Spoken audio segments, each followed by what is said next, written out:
யூகேல வந்துட்டு பார்த்தீங்கன்னாக்கா சில நாட்களாகவே சிவில் வார்ன்றது ஒன்று நடந்துட்டு இருக்கு. இதுக்கு முக்கியமான காரணம் ஒரு 17 வயசு பையன் சொன்னா உங்களால் நம்ப முடியுதா? எந்த பிரச்சனை எங்கே ஸ்டார்ட் ஆச்சுன்னு பார்த்தீங்கன்னாக்கா சவுத் போர்ட்ன்ற ஒரு மாகாணத்தில் தாங்க. அங்கே வந்துட்டு பார்த்தீங்கன்னாக்கா சின்ன பசங்களுக்குலாம் டான்ஸ் சொல்லி கொடுக்குற ஒரு ஸ்கூல் அகாடமி இருக்கு. சடனாக அந்த ஸ்கூலில் போந்து இந்த 3 குழந்தைங்களையும் கத்தியால் குத்திடுறா. இதில் 2 பேர் அங்கேயே உயிரிழந்துடுறாங்க. அதில் ஒரு குழந்தை மறுநாள் உயிரிழக்குது. இங்கிலாந்தில் பார்த்தீங்கன்னாக்கா ஃபார் ரைட் என்ற ஒரு கேங் ஒன்று இருக்கு. அந்த கேங் என்ன பண்ணுறாங்கனாக்கா ஒரு தப்பான இன்ஃபர்மேஷனை மக்கள் கிட்ட ஸ்ப்ரெட் பண்ணுறாங்க. வந்த அந்த முஸ்லீம் பையனால தான் இவ்வளோ பிரச்சனையாச்சு. ஸோ இமிகிரேஷன்லேருந்து வந்து எல்லா முஸ்லீமே வெளியேறணும்னு சொல்லிட்டு போராட்டம் ஸ்டார்ட். அடிப்படையாக இந்த பிரச்சனை எப்படி வளர்ந்துட்டு போகுது பார்த்தீங்கன்னா, இமிகிரேஷன்ல இருந்து யார் யாரெல்லாம் இங்கிலாந்துக்குள்ள வந்திருக்காங்களோ அவங்களை எல்லாரையுமே பார்த்தாலே அடிக்க ஆரம்பிச்சிடுறாங்க அங்கே இருக்கிற இங்கிலாந்து மக்கள்.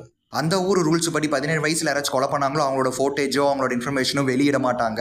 ஆனால் இந்த பிரச்சனை பூராகரமாக வெடிச்சதுனால அந்த பையனோட ஃபோட்டேஜை ரிலீஸ் பண்ணுறாங்க பிரிட்டிஷ் அரசாங்கம். அப்படியே பிரச்சனை ஓயிற மாதிரி தெரியலங்க. அங்கே வந்துட்டு பார்த்தீங்கன்னா 2 கேங்காக ஸ்பிளிட் பண்ணி சண்டை போட்டுட்டு இருக்காங்க. ஒரு கேங் பார்த்தீங்கன்னா இமிகிரேஷன் பீப்புளுக்கு சப்போர்ட் பண்ணி பேசிட்டு இருக்காங்க. அனதர் கேங் எங்களுக்கான நாடு நாங்கள் தான் இருப்போம்னு சொல்லி பேசிட்டு இருக்காங்க.